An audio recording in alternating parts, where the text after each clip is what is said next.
First of all, you got to have a product you believe in. If you really do believe in it and you think it's good, you'll do well because people will like it if you have a good product. I would start as lean as you can. Like, I wouldn't start off way too extravagant with like the way I did the Big O's. Focus on what you do good and let that shine through, and then grow a little bit as you go. On this episode of the Bottled Up Podcast, we talk with Oren Zweig, owner of Lil Market Deli and Bagelry in Ocean Springs, Mississippi. Oren talks about his journey from avid poker player and dealer to business owner and eventually restaurateur. He also shares his advice for anyone wanting to get into the restaurant business, emphasizing the importance of having a quality product, starting lean, and organically growing a loyal customer base. Finally, Oren talks about the importance of partnering with the right vendors, how customer service is key to success, and treating his employees like family. Plus, he shares his recipe for his soon-to-be famous smash burgers. Enjoy the show. Mr. Oren Zweig, how are you doing today, sir?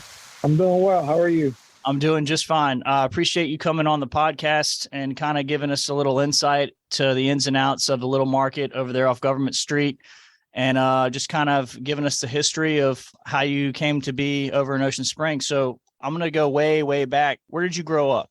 I was raised in South Florida, North Miami, and then Broward County, Hollywood, Florida. It's pretty much where I was raised. Okay. I kind of traveled a little bit and then wound up over here after Katrina. Okay. What brought you over here after Katrina? Poker was like a really big part of my life. I played a lot. I worked in the industry a lot. So I started traveling, working, dealing poker and playing poker. And I worked up north. I worked South Florida. I worked, different parts of the country. And I was going to go to Vegas. And when I went to Vegas, I drove through this area. And this area, I don't know if like a lot of people are unaware, but this area was it was a hotbed for poker. Like there's a lot of poker action, a lot of really good players, a lot of big action. Okay. And it was a really good area for poker here. Some of the biggest pot limit Omaha games like in the country were played here and in Tunica. So when I drove through here, I saw the Beau Rivage had these signs about they were hiring, and I just, I heard good things about the area. So I just threw an application in for the Beau Rivage poker room because they were reopening with a poker room. And so I actually went to Vegas to work that summer, and I had a job lined up at the Bellagio to work in Vegas. But working there for the summer, came back here a couple times to interview. I didn't see myself living in Vegas. Yeah. What was it about Vegas that you didn't think you were going to live there? It's the old cliche. It's a great place to visit, but, you wouldn't want to, well, for me, you wouldn't want, and as like a poker dealer, they didn't really like the managers had more of the players back than the dealers, like, yeah, I know if something happened, like they'd yell at the dealers, like, you know what I mean? Take the player side, even though if the player's wrong. And I can't function like that. I probably wouldn't have lasted too long there anyways. And the poker, like people think, oh, Vegas, the poker's great. I mean, they're a lot better. There are a lot more sharks in Vegas, like games usually revolve around a few tourists here and there. And then when they get busted, the game would break. And the games just weren't that great all year round in Vegas. Like, whereas to here, the games were great. Is it more locals playing? Yeah, a lot of locals. And then they also had a lot of people that would visit here, from Florida, from Texas. That's before they all had poker. Were you playing or were you just dealing? So I started out playing. And, okay. A lot of people say they play poker professionally. Maybe 1% of people who play can play professionally.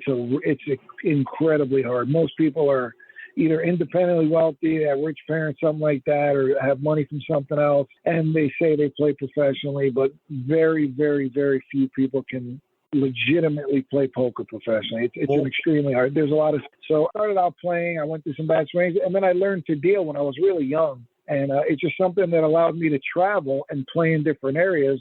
So I did both, So when I moved here, everybody was so nice here. Like it was my first real experience with Southern hospitality, coming from Miami. Right. So it's like, wow, like these people are really nice. Like Southern hospitality is a real thing. And I just liked it. It was a little culture shock, but I got so used to it. I couldn't see myself living anywhere else after being here for 17 years. Well, I love it here. Everybody's so nice and just Is it, It's just great whenever culture. you first experienced Southern hospitality, like you're saying, I mean, did it seem like, are these people for real? Like, was it kind of one of those things? Yeah, it was like a movie. I'm like, this is like, why are these people waving at? Like down in South Florida, you walk down the street and someone wave at you, and it's like, yo, who you like? What are you waving at? Like, what the, like what are you looking at? Why are you smiling at me? Like, Right.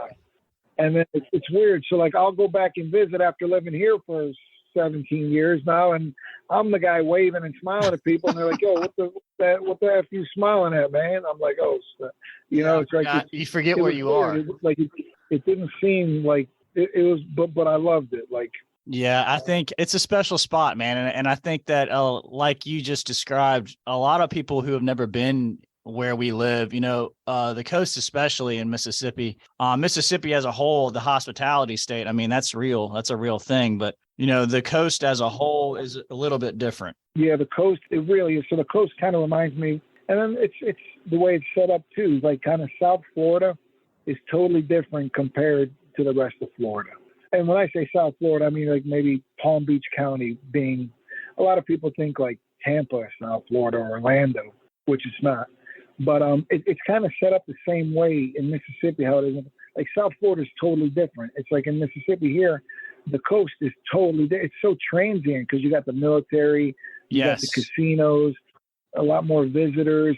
It's just different. It's not like, but, like I went to Tunica a few times to play poker, and I like it there, but this South Mississippi is just, the coast is, like, I love it. It's different.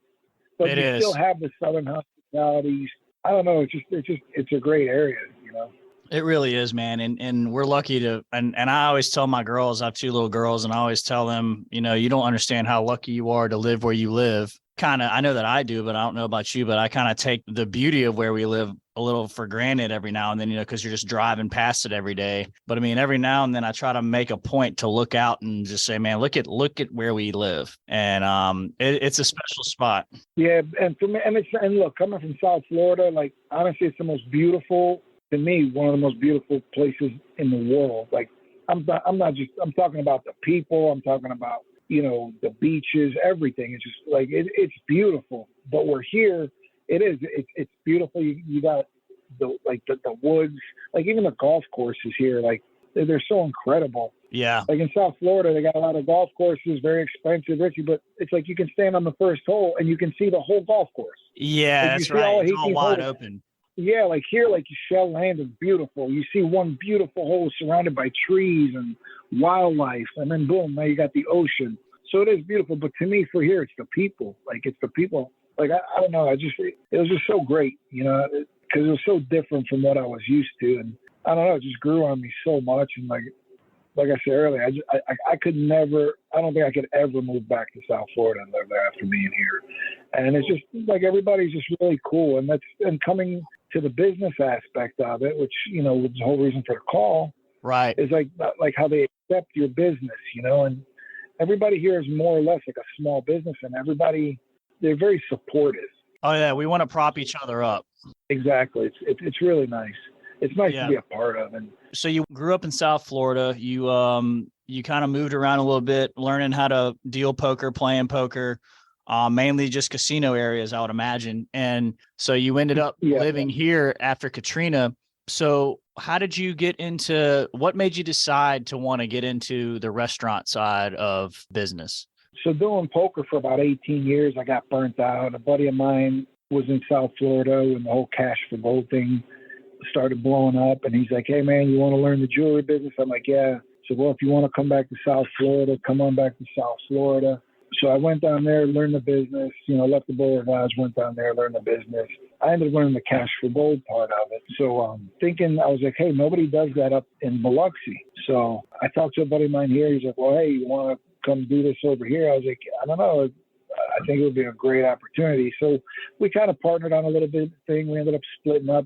I moved back here, did the cash for gold thing, and we ended up splitting up. And I kind of started doing my own cash for gold stores. I ended up opening like 6 of those stores on the coast because we were paying so much for that. And then things blew up. I bought some real estate. One of them was a piece of property in Ocean Springs that I rented out to a restaurant. They went out of business, and that's how I got in the restaurant business. When they went out of business, like every guy's dream is to have a sports bar. So I was like, well, I'm going to make this restaurant a sports bar. This was about 10 years ago. Okay. About 11 years ago. And I opened up this sports bar called Big O's. It was in Ocean Springs. I remember Big O's. Yeah, I never had a restaurant before that. That was, people were like, man, this is a tough business. It's a tough business. And I was just like, well, I mean, the gold business was doing so great. I had money. I had the property. I was like, well, let me try it. And, like I did the place nice. And about 2.5 years into it, I had a heart attack and decided to shut it down. I didn't realize outside looking in, man, I knew where Big O's was and I knew what it was, but I didn't realize that's why you closed it, because you had health issues. Yeah, and people said the location, it's a cursed location, blah, blah, blah. It's not going to last. Like, I would have vendors, like, not show up until about 6-8 months after I opened. And I'm like, they give me the card. I'm like, well, I've been here for 6 or 8 months. And they're like, yeah, I know we had a blackout. Like, we had, like, a blackout thing on this location for about, to make sure you'd make it first. I was like, well, you should have came here when I first started because you showed no faith. I was like, now I have a blackout with you, which is a particular vendor. That's not a good policy. Yeah, I said, come back in 6 to 8 months, I told her. But, but it was good. It was like, I knew nothing about the business. And actually that vendor, and we ended up becoming really good friends. But, so I knew nothing about the restaurant business. So I kind of just jumped in. I threw a lot of money at it, put like nice TVs I sat in every seat to make sure you could see at least 5 different TVs from every seat. Like, I physically sat in every seat. And I put a lot of thought into it. It was nice. We had a big beer wall, and I got murdered the first 6 months. Like, I really did get murdered. So she might have been right. I almost quit. But once football season started, boom, we were immediately in the black, and it just got a little better every month after that. So I was like, okay, it's great. But I also didn't realize how much work it was to have a full service, with bar. You're tied to that place, man. Oh, yeah. A building next door on the property. I ended up renovating it and making it my house. So I literally lived on the property.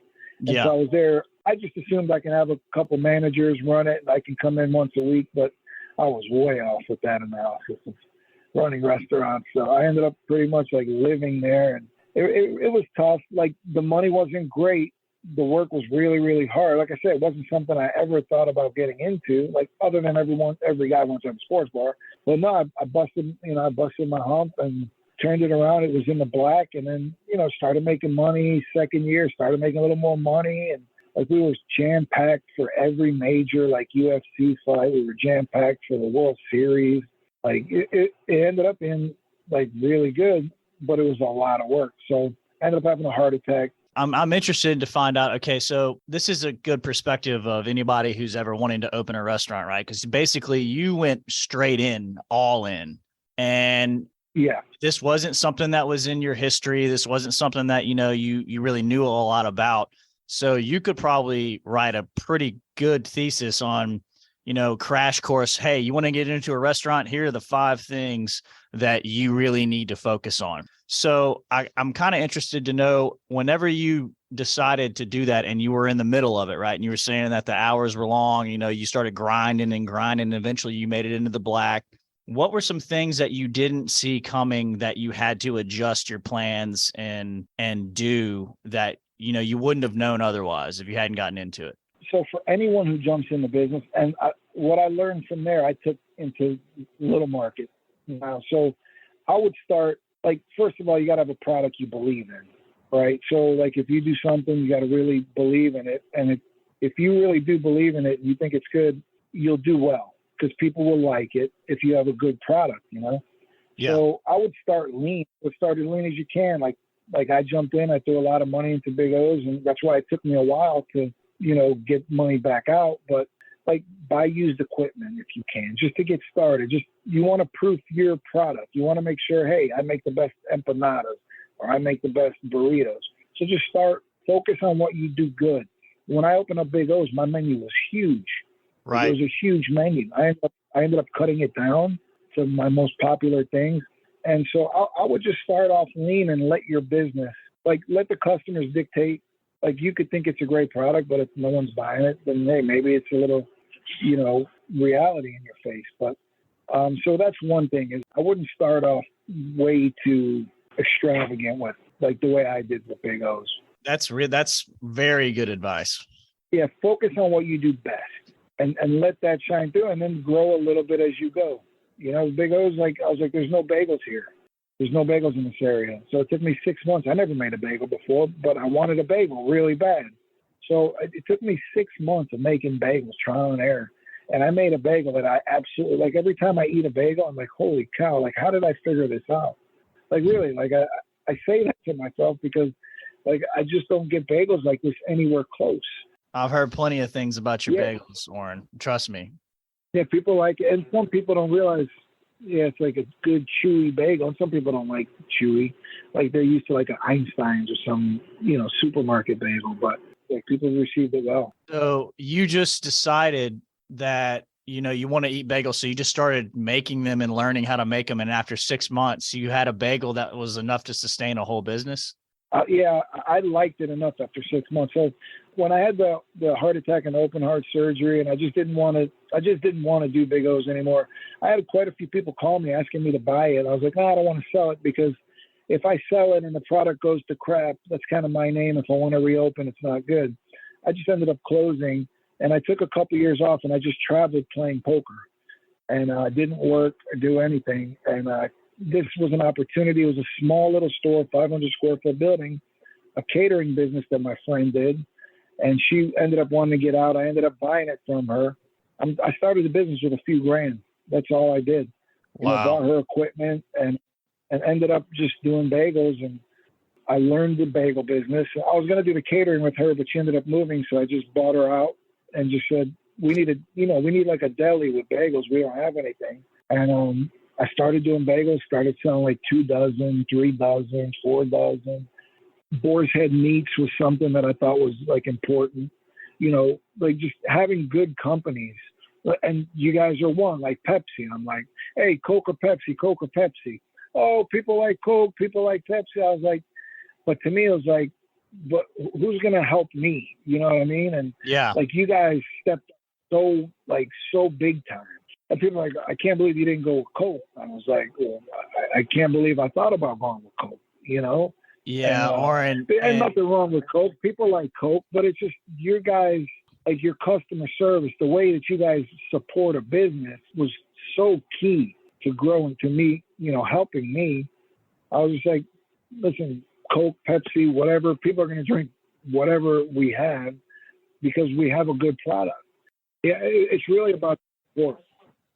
And, that's what I preach to people, man. What you just said is my mantra to restaurant owners and business owners, that there's this mindset down here that, if I don't have a certain brand that, especially with beverages, that if I don't have a certain brand, that my business is not going to be successful.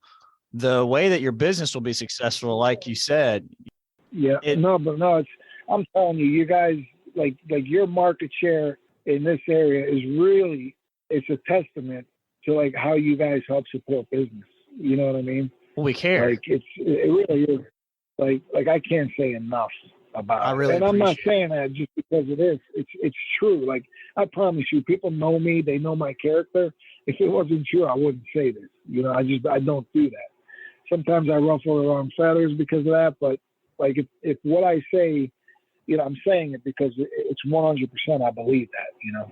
Well, Oren, we really appreciate you. I mean, I know that you're saying that you have a small business, but I mean, every single restaurant that we have as a customer is a big deal to me, and it's a big deal to this company. And when I tell people, my job's not to sell you stuff. My job's not to be a vendor for you. My job is to partner with you, and we'll do business together. But I need to know what you need to be successful, and I can try to help as much as I can. Promote you.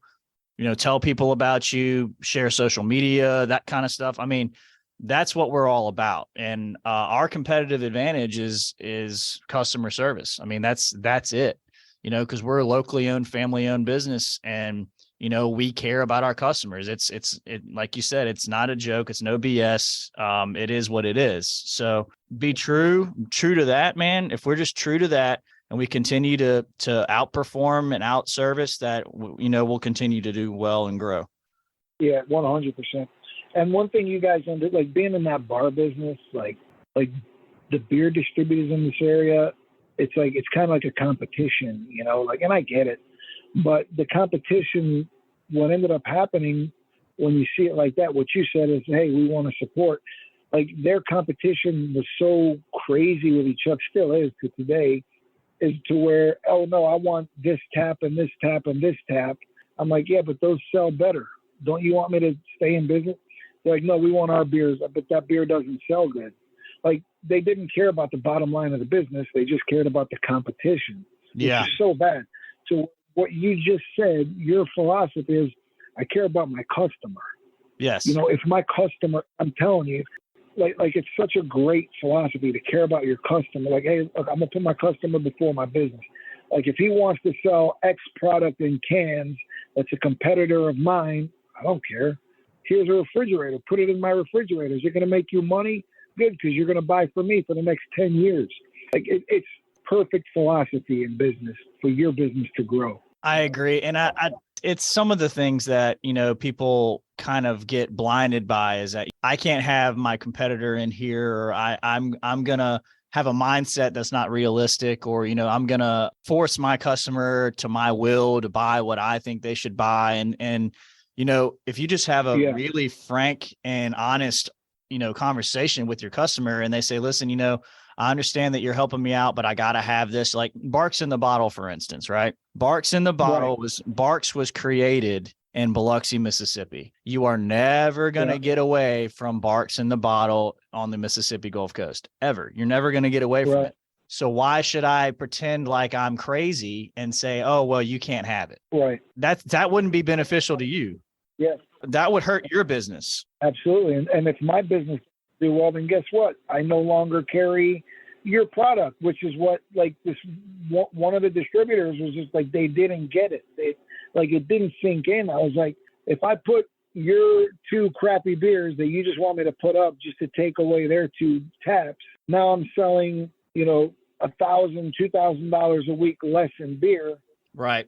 That's hurting my business. I'm not going to be in business, and you're going to lose all of your taps because I'll be out of business. That's what they didn't realize. What's the best item on your menu as far as food is concerned?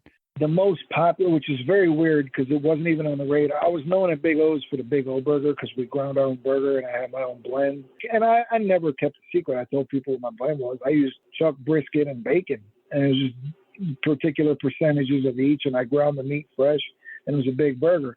So people are like, hey, you got to bring back the burger. You got to bring back the burger. Problem is, this kitchen is so small. The whole building's 500 square feet. The kitchen is about 250 square feet of that.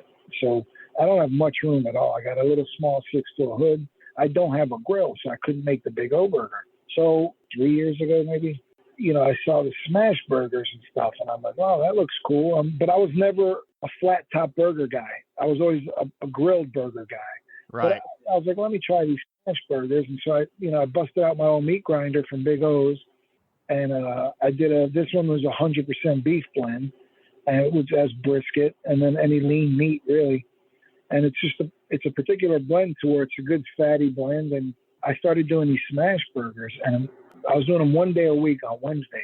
And customers would come in, and some customers would be like, man, I think I like this better than Big O's burger. And then at that point I was torn. I'm like, no way, you like this better? And they're like, yeah, this is better. Because we just did it right. We got the little crispy edges, and I was like, man, these are really good burgers. We caramelize our onions. It takes at least an hour to caramelize. We do it right, That takes time, man, but it comes through. Oh, it comes through 100%. So we were just doing them on Wednesday, and all of a sudden we're getting lines out the door. And I'm just on that grill just making burgers all day from 10 a.m. and then boom, we sell out. And I look out and there's a line of people. I got to tell 20 people, hey, we sold out. And these people are waiting in line for 30 minutes. Oh. And then it happened a couple times. And now it's like people are showing up for lunch waiting, and then they're not getting. Now I moved Wednesdays and Thursdays. Then I started doing it Tuesdays, Wednesdays. Now we do it every day. And now it's great because like everyone's doing smash burgers in the area. And that's awesome because I love smash burgers now. And like people are starting to really do them really well now because they just weren't, like, I didn't see them before. But now it's like you see them and they're just, it's a good burger. So It's just nice to see, like, you do something right and people are like, hey, like, and I'm not saying, hey, I created this, like the smash burger's been around forever. Right. But it's just nice to see people saw how popular it was. And it's like the main burger in the area, which is, to me, still one of my favorites, still Char Grill. Like 1 a.m, hey, Oren, you want a burger? Let's go to Project Lounge. Like, I love that burger. It's such a good burger. So the smash burger went from 1 day a week to, every day. It's a menu item now. It's All our right. best-selling item. People love it. They love it because we do it the right. We grind our own meat. There's a difference in that. Like, you can taste that meat flavor. People are like, what do you put in this? I'm like, that's salt and pepper. They're like, no way. There's got to be. Why does this meat taste so good? Because it's the blend of beef. It's the fat content that we use. We grind our meat fresh. That stuff all really matters, I think that if you have the right blend, like you're doing, the right blend with just salt and pepper, that's all you need. You don't need anything. And then even so the market burger, salt, pepper, mustard, and onions, which I hate. Like, I won't eat, I'll never go to a restaurant and order a burger with mustard, like the old school, Crystal or mustard and onions or White Castle. But the way I make them, I caramelize those onions so slow, so it's not like an onion. It's almost like an onion jam, but it's still a caramelized onion. And then the mustard with that onion, like the vinegar with the sweetness that comes out of that onion from cooking it so long, you have to cook it long to get that sweetness, So it's that combination which makes that burger delicious. Let's say someone was coming to get one of those burgers and they're going to walk in to the little market. What would they see or feel? What's the vibe of the little market whenever they show up? So it's kind of strange because little market deli, right, and Bagelry. So you think about deli, bagels. You don't think about burgers, but we ended up now it's like people come for the burgers. So you'll come in, it's small. Our front of the house is 200 square feet. There's room for maybe 5 people. Right. We got the deli slicer, the deli cake. We use boar's head meat. That was another thing, very important. Good product to support my business. Boar's head, Pepsi. So that's what that's what was important, to have good products behind I'm a tiny business. I need all the help I can get. So you'll come in, you'll see a case with bagels, see a deli case with deli meats, and then you see this big menu, and you're like, well, hey, what's with you don't get a burger vibe when you walk in. Yeah, there's not a lot of aluminum chairs and all that stuff, and candelabras and all that stuff. Yeah, there's no chairs. We're a small takeout place. We got 6 tables outside, and like I said, maybe 4 or 5 people can fit inside to order, and then they got to go outside and wait. So it's just a small little takeout joint. We got our Pepsi machine, and right there takes up about a quarter of the whole building. I know we had to make that work, Oren. We did it though. My guy Mike. Oh, we made it work. Yeah. He came over and made it work. Yeah, I had a guy custom build my little drink station, which again, you guys, you took care of that for me, which is incredible. We got a great ice machine. Boom, ice right. I mean, we made it work perfect for this. It was great. And Mike is phenomenal. Yes, he is. Yeah, that dude, I'm telling you. So I told Grace, I was like, yo, this guy Mike he's a main reason too that I'm with you guys, cause everything we need, he's right there. Whatever you need, or whatever you need. I love Mike so much. The guy we're talking about is Mike Peak. He's our lead install and foreman over in the service department, and he's eventually going to be taking that job over probably. He's Magic Mike, so you tell him what you need and he makes it happen. Yep, he gets it done. So, but yeah, that's the vibe you get. You don't really get a burger vibe, but the burgers have become our most popular seller. How long has the little market been going on? I think what's it been going on since 2019? 4 years. Yeah, right at the end of 2018 is when I opened. Okay. September. And that was more of the trial time. I kind of no advertising and just kind of opened. Hey, I got some bagels, want some. And then pretty much 2019 is when I started, hiring people, and I hired one person, like I said, I started lean. I started this business with under $10,000. It's incredible. And, I bought the equipment from the girl who had the place before. And, I bought another couple pieces of equipment, and it's it started slow. It was just me. My mom helped out, and I had one employee, and that was it. And we just started really slow. There were dead days where we'd have 10 people come in, and then 10 turned into 12, 12 turned into 15, 15 turned into 20, 20 turned into 40. Right. And it just took off. Boom, I bought another piece of equipment. Boom, I got rid of this equipment, upgraded. Now that I know, hey, I got this business, we're going to need to do better. So I went from a 24-inch flat top to a 36-inch flat top. I got a huge 48-inch flat top now. And to me, it's growing organically. Yes, you're doing it right. You build a big base. Like, that's another thing that I would tell people starting when you ask. A really key part is don't over advertise. And I did touch on this, like, let your product advertise itself. So we just started organically. And so you'll see a lot of places like really market their opening, market this, market that, and be like, oh, I can't wait. And they open up and they come out like gangbusters, like just jam packed the first like month, 2 months, because people want to try it. They've heard, oh, I can't wait. And then all of a sudden, boom, like it just slows down because, maybe their product wasn't what people thought, or maybe just people are like, okay, yeah, it's good, but it wasn't, it's not something I would eat every day or something like that. Yeah. And all of a sudden they go from gangbusters to now they're slow, to where for me it was dead, slow, and it slowly gained. I got a base of customers that I know, like it's easy. Like I know, hey, these are my customers. Business is steady. It's good and it's growing steady. And over 4 years, it's like where I am at now from the way I did it compared to like how I did Big O's. It's like, first of all, like I'm open half the time. I close at 3 o'clock and I'm done. It's not like a sports bar. I was open at, 10, 11 a.m. till 2 in the morning. Jesus. No alcohol. I don't got to worry about drunk people, stuff like that. It's so much easier. And the community, like we were talking about community. I'm in Ocean Springs. It's a small town. And people like to get to know the people in this town. And it's just weird because when I was on Highway 90, it was different. But now that I'm in downtown Ocean Springs, like everyone, and they just received my business so well. And it's like I'm a part of the community here. Like the people are so, like, I'm telling you, like, I couldn't imagine me living anywhere else. Like they just received my business. Oren, I think you said it earlier, is that you're the thing that you love most about the Mississippi Gulf Coast, of the community is the people, right? Oh yeah. It's the people. It's 100% the people. Like the people, when I was working at the Bow, there's 2 managers that just made me feel like, man, I want to work for these people, and dealing poker at the Bow of Oz was the greatest job of my life.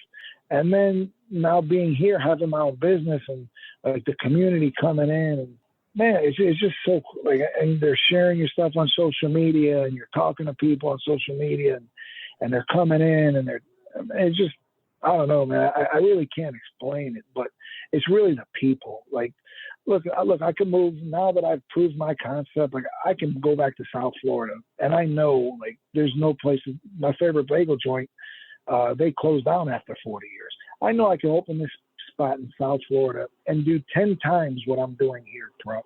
Maybe not 10, maybe like 5 to maybe, right. But maybe 10 times. It's that much of a difference in population and money, but it's not about money for me. I could care less. It's a quality of life, and the people are a reason for it. It's the area, it's the people. So I'm comfortable. Like, I enjoy it here. I'm not stressed, and it's not about how much money I got a building in downtown Gulfport, and I'm thinking about doing something there. And I'm thinking really, really, really hard, because I keep going back to Big O's, like how I was working so much, and it just kind of just wore me down. And I have it so good right now here. Do I want to mess with it? Like, and I don't know, like I have a perfect spot down there. I own a building. It's vacant right now, and I'm really looking into it. But Ocean Springs is also, it's a community. And you're in kind of the area that you're in, man, down there is like walking. There's a lot more people who will park and walk around. You know what I mean? And in downtown Gulfport, you're going to basically be feeding people who work for the Hancock Bank, the city employees, the office buildings down there. And it would be different. It'd be different. Yep, downtown Gulfport would be a Monday through Friday, 6 a.m. to 2 p.m., no weekends, and that's it. And that's what it would be. And And I would probably do 2-3 times what I do here. But again, it's not about that for me. You know, if it was, I would already opened up down there. Right. But well, I mean, if you ever decide to pull the trigger on that, Oren, you let me know, man. We got your back. oh no, I know that. Yeah, absolutely. Like I'm contemplating right now because it just became vacant, and it's in a perfect spot, and there's no really breakfast joints. So, and I'm extremely fortunate because the staff that I got here, like, man, I've had a lot of health issues since October, and they've taken care of it. Like I'm always here. Like I don't go on vacation, and it's not because it's because I like it. Like I like to come to work, sit outside, sit with my customers, and just shoot the breeze with them while they're eating food, you know. And I'll join them and I'll eat food, and so I'm always here. But I couldn't be here for a little while, and I actually just kind of got back after being out for a couple of weeks. But I'm glad you're my back, employees man. have taken such good care. Yeah, I appreciate that. And but I'm so lucky with this business, and that's another reason why I hesitate to open up, because I don't think I can get this kind of staff again. You know, like it's going to be really, really hard, especially like these people stayed and worked with me during COVID. Like who does that? Like they didn't have to work and they would have made more money. Yeah, there was a lot of that going around, man. That was a wild time. Yeah, listen, anybody who comes to me with a resume, if they worked during COVID, their application goes right to the top. Yeah. That shows so much character, you know, to work during COVID. When, again, if you don't work, you make more money and you stay at home because the government's giving you. And I even told my employees, I was like, listen, do what you want. I'll hire you back when you come back. I go, if I close down, I close down. It's not a big deal, you know. But they stayed, you know, they worked. Like, who does that? Like, if they're working for somebody who they don't think cares about them, or they don't think, you know, is going to have their back, really, they're just saying it, you know, they wouldn't have stayed. I think they stayed because they knew that you meant what you said and you had their back. And yeah, but that's the way it is. Like, I don't have employees. Like, I don't say, hey, they work for me. I say they work with me. I've never wanted to be the boss. I never wanted to be a manager anywhere I work. I just wanted to be one of the crew to talk trash about management. Like, you know, like that's how we do. You didn't want to be the man. Like I never wanted to be. Like I always wanted to make fun of the man, you know. And that's just me. That's man. how I'm blue collar, and that's a couple of these people work with me at the Beau Rivage, you know, and like they stay here and work with me. Like it's just, I don't know, like it's just great. Like, and that's why I want to make it to where like I got their backs whenever they need. That's right. And they know that. I kind of run the same way, man. Yeah, no, I could tell. Like, trust me, I could tell. Like, I could tell by your employees, you know? Well, Oren, if anybody wants to find Little Market in Bagelry and Ocean Springs on social media, where would they go? Look up Little Market, Deli, and Bagelry. So Bagelry is like a fake word. It's like bagel and factory, like bagel factory, Bagelry. I like it, yeah. Yeah, so I didn't make it up, but so Little Market Deli, if you just look that up, you'll find it. Just like us on Facebook, we post specials. Facebook is where you would keep everything updated, right? Yeah, we'll post more often on Facebook than anywhere else. Okay. Well, Oren, if they want to come in person, where would they come? I know where you're located, but where would they come in Ocean Springs off Government to get a smash burger? Yeah, right in the middle of downtown Ocean Springs, 720 Belandi Avenue.